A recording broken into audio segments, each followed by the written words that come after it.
Halo semuanya, kembali di EKN TV. Kali ini gue akan membahas tentang menghindari indikasi developer bodong atau caranya kita membeli suatu perumahan terhindar dari penipuan. Kita nggak bisa mengatakan itu developer bodong ya. Kalau itu memang developer bodong, yang bisa memutuskan itu developer bodong atau enggak itu hanya pihak pengadilan atau pihak yang berwenang. Jadi kita menyebutnya indikasi developer bodong gitu. Sebelumnya kita harus tahu dulu nih, apa sih arti dari developer itu. Gue akan jelasin semuanya dengan bahasa awam ya, dan semoga itu mudah dimengerti. Developer itu adalah perusahaan atau perorangan yang mampu membangun perumahan dan dapat memenuhi syarat-syarat yang telah ditentukan dan berlaku di negara ini, serta akan dipasarkan secara umum ataupun khusus. Maksudnya secara umum ataupun khusus apa sih bang? Nah, secara umum ataupun khusus maksudnya, secara umum itu perumahan dipasarkan ke semua orang, bebas mau siapa aja. Tapi secara umum ada kasusnya, seperti ada perumahan yang itu khusus di itu khusus dibangun untuk perusahaan A, contohnya nama perusahaannya perusahaan A. Jadi perumahannya itu untuk karyawan-karyawan dari perusahaan A ini, atau ada suatu klaster dibangun untuk karyawan khusus, karyawan perusahaan A, dan ada sebagian lagi dibangun untuk masyarakat umum gitu. Jadi nggak semua developer itu membangun ke masyarakat umum gitu. Ada yang dibangun untuk masyarakat khusus atau karyawan-karyawan, atau itu di booking atau dipesan oleh suatu perusahaan atau satu instansi. Nah, kita lanjut. Saya akan menerangkan atau saya akan memberikan tips-tips gimana caranya menghindari pembelian atau kita membeli dari developer bodong, atau yang kita bilang tadi indikasi developer bodong. Yang pertama, kalau ingin membeli rumah, kita harus tahu dulu lokasinya. Lokasi. Kita harus tahu lokasi perumahan yang ingin kita beli itu di mana.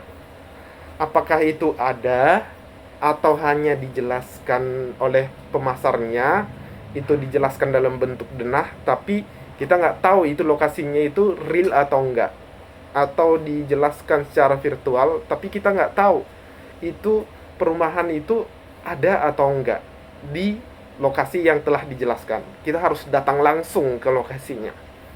Yang kedua, pembangunan. Setelah lihat lokasi, kita harus lihat pembangunannya. Itu pembangunannya berjalan atau mangkrak. Kalau mangkrak itu ada tanda-tandanya ya, seperti tidak ada proses pembangunan atau tidak ada aktivitas pembangunan yang berlangsung di lokasi tersebut, atau lokasi tersebut udah banyak ditumbuhi oleh rumput-rumput, atau seperti ya kita tahu sendiri udah terbengkalai gitu, udah bangunannya udah ada jaring laba-laba, atau memang gak terurus gitu. Nah, ini ada indikasi, atau kita harus mempertanyakan kenapa itu pembangunannya tidak lancar atau tidak berkesinambungan. Yang ketiga, harganya. Kita jangan tertipu dengan harga murah. Setelah kedua persyaratan tadi, lokasi, pembangunan, kita harus tahu juga harga rumah yang ada di sekitar pembangunan dari rumah yang ingin kita beli ini. Harga tentunya banyak ya, tapi ada tipe-tipe harga dengan lokasi yang sama dan tipenya perumahannya itu sama, itu cenderung selisihnya itu sedikit. Jadi kalau selisihnya itu udah tinggi atau udah jauh, kita harus mempertanyakan kok bisa di lokasi yang sama hampir sama ya, maksudnya sama itu di sekitaran daerah tersebut dengan tipe bangunan yang sama, tapi harganya selisihnya kok beda. Kecuali selisihnya cuma 50 juta atau 20 juta, di bawah 100 juta itu inilah ya, wajar karena memang ada developer yang terkenal atau ada developer yang masih kurang terkenal. Ya tentunya yang harga developer yang terkenal ini biasanya lebih tinggi ya. Itu biasa kalau memang selisihnya seperti itu. Tapi kalau selisihnya itu udah ada 200 juta atau 300 juta, biasanya di daerah tersebut, daerah yang ingin kita beli ini, rumah dengan tipe yang sama harganya sekitaran 300-400 jutaan, tapi dijual ke kita itu harganya 150 atau katakanlah sampai 200 jutaan, itu kita harus mempertanyakan karena selisihnya udah di atas 100 jutaan gitu. Apakah karena bahan bangunannya atau itu cuman harga jual belum harga surat menyuratnya, belum pajaknya, atau gimana, kita harus cari detailnya. Kita lanjut, tips yang keempat, kerjasama pembayaran. Nah, ini salah satu yang membantu kita agar kita terhindar dari yang namanya penipuan atau dari developer bodong. Jika pembayarannya melalui KPR, tentunya itu lebih aman ya, apalagi KPR bank gitu. Itu salah satu yang membuat kita lebih aman. Atau dengan pembayaran bank, tentunya si developer ini udah kerjasama dengan banknya. Jika ada kerjasama antara developer dengan bank, itu pastinya udah ada persyaratan-persyaratan atau surat menyurat atau sertifikat yang diberikan developer ke bank untuk persyaratan mereka kerjasama, atau kedua belah pihak sudah ada perjanjian yang tentunya pihak bank tidak mau mereka kerjasama sama penipu. Jadi mereka udah pasti memitigasi risiko gimana caranya biar developer yang kerjasama ini tidak developer yang menipu atau developer yang akan mangkrak nanti. Tapi ini tidak menutup kemungkinan developer itu tetap mangkrak atau tidak mampu menjalankan kewajibannya. Tapi ini salah satu mitigasi risiko kita atau salah satu membantu kita untuk menghindari hal-hal yang tidak diinginkan. Saya juga ingin menekankan di sini, kalau pembayaran semua, apalagi di zaman sekarang, kita harus membayar secara non-cash. Kenapa secara non-cash?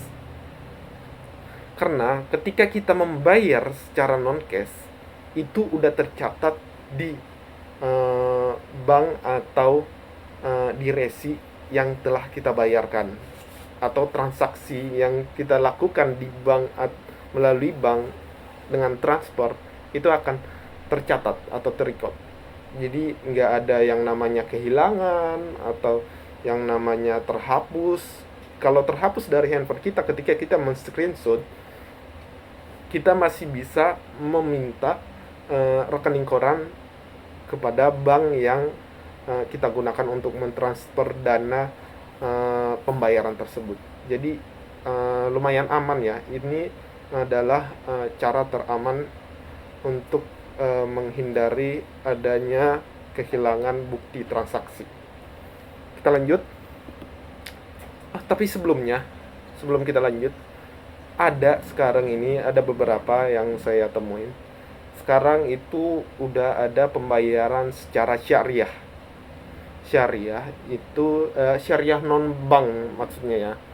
Sekarang kan ada yang syariah bank juga ada, tapi syariah non bank ini ada. Jadi developer ini mengatakan bahwa pembayarannya syariah, benar syariah, tidak ada bunga, dan dilakukan cicilan contohnya 10 tahun atau 15 tahun. Ini sangat menguntungkan bagi pembeli. Tapi sebelum kita tergiur sama keuntungannya, kita harus memastikan lagi ini benar-benar atau si developernya itu benar nggak akan melakukan kewajibannya, atau pembangunannya itu benar nggak ada kendala di sana. Kita harus memastikan, karena biasanya developer syariah itu adalah milik perseorangan, bukan milik PT atau kerjasama perusahaan gitu. Biasanya itu perorangan yang dibuat CV atau PT. PT juga bisa, tapi PT-nya ini milik satu orang gitu, bukan sahamnya itu nggak ada yang 2 orang atau 3 orang, itu jarang. Jadi kita harus menelusuri lagi itu benar atau itu hanya kita bayarkan, nanti kita udah selesai membayar bangunannya nggak selesai dan bermasalah, yang ada kita rugi. Jangan langsung termakan oleh keuntungan yang begitu besar, atau termakan oleh iming-iming nggak ada bunga pembayaran syariah. Tapi saya nggak mengatakan setiap pembayaran syariah perorangan itu atau non-bank itu penipu ya, bukan. Tapi kita harus lebih berhati-hati. Kita lanjut. Tips yang kelima, surat atau sertifikat yang kita dapat. Surat atau sertifikat yang kita dapat itu akan menentukan itu rumahnya benar atau hanya penipuan. Untuk meyakinkan kita agar rumah yang kita beli itu benar atau enggak, yang pertama kan kita pastinya nanti membooking untuk pesanan rumahnya. Nah, kita tanya dulu, ini surat-surat sebelum kita booking, ini surat-surat dari perumahan ini SHM atau SHGB. Apa sih SHM itu? SHM itu sertifikat hak milik. Sertifikat hak milik ini, maaf kalau saya salah, bisa dibantu memperbaiki. Ini SHM ini jadi sertifikat hak milik dalam artian kita udah memiliki rumah dan tanah atas yang kita beli itu.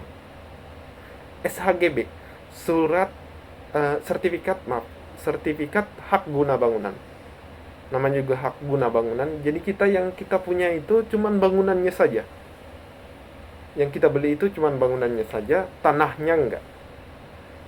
Ini bisa katanya bahasa awamnya bisa kok nanti dinaikin jadi SHM. Itu bisa. Tapi alangkah lebih beruntungnya atau alangkah lebih tepatnya kita memiliki langsung SHM. Kalau SHGB yang pertama, tanahnya itu belum milik kita sepenuhnya, dalam artian tanahnya itu belum disertifikatkan. Itu bisa terjadi karena memang sertifikat atas pembangunan dari developernya itu belum pecah, atau ada trik-trik dari developernya untuk mengurangi dana pengeluaran dari mereka atau gimana, saya kurang tahu. Tapi yang intinya, kalau kita menaikkan dari SHGB ke SHM, tentunya ada biaya lagi gitu. Nah, sebelum kita melakukan booking, kita tanya lagi, ini IMB-nya udah keluar apa enggak? IMB itu apa sih? Izin mendirikan bangunan. Jangan sampai kita membeli suatu perumahan padahal developer ini belum memiliki IMB atau belum memiliki izin untuk mendirikan perumahan atau membangun perumahan di lokasi tersebut. Nah, kalau pastinya pemasarannya pasti bilang udah segala macam, pasti mereka nggak mau dong jualan mereka itu ini belum memiliki IMB pak, nanti lagi diurus. Pasti langsung customernya langsung lari kan. Nah, kita harus tahu, kalau ketika kita tanya seperti itu, kita tekankan lagi kalau memang pemasarnya agak gugup atau tidak langsung bisa memastikan, kita harus uh, berpikir kembali, meninjau kembali apakah kita benar-benar ingin membeli perumahan dari si developer tersebut. Kita lanjut, tips yang keenam, kantor pemasaran. Nah, kita harus tahu atau kita harus datang langsung ke kantor pemasaran dari developer tersebut. Semua developer rata-rata 99% ketika membangun perumahan pasti ada kantor pemasarannya. Bayangin ya, lu ada satu usaha tapi nggak ada kantornya atau nggak ada tempat untuk memasarkannya, itu kan lucu. Kita harus 10 kali bertanya lagi apakah benar itu developer benar atau developeran. Jadi lo harus lebih hati-hati, jangan sampai developer atau perumahan yang ingin lo beli gak ada kantor pemasarannya. Nah, sekarang juga banyak yang di perumahan, lokasi-lokasi perumahan itu kantor pemasaran banyak, di sana sini banyak bertebaran. Tapi kita harus tahu dulu itu kantor pemasaran agent atau kantor pemasaran langsung dari perumahannya. Yang kita butuhkan itu kantor pemasaran langsung dari perumahannya. Contohnya, taruhlah nama developernya developer A, kantor pemasaran developer A. Jangan ada nanti kantor pemasaran, ini kantor pemasarannya pak, ya, di situ agensi atau di situ banyak perumahan yang dipasarkan, perumahan developer ini, developer itu, developer ini, developer A, B, C, D sampai Z. Itu berarti kantor pemasaran agensi, bukan kantor pemasaran dari si perumahannya langsung. Kalau kantor pemasaran dari satu perumahan atau satu developer, itu pasti kalau memang dijual juga lebih dari satu lokasi perumahan, itu biasanya pasti berbeda lokasi tapi developernya masih tetap sama. Bukan berbeda lokasi, berbeda developer, ya, itu biasanya agensi, kantor pemasaran agensi. Kita lanjut, developernya. Yang ketujuh ini, kita harus tahu developer itu benar-benar ada atau hanya dadakan seperti tahu bulat. Jangan cuman sebentar saja ada developer itu, bentar lagi udah menghilang dan kita udah membayar banyak-banyak, kita udah cek lokasi, kita udah mimpi sana sini mengisi rumahnya, ya ternyata developernya ini menghilang, udah kayak ini ya kan.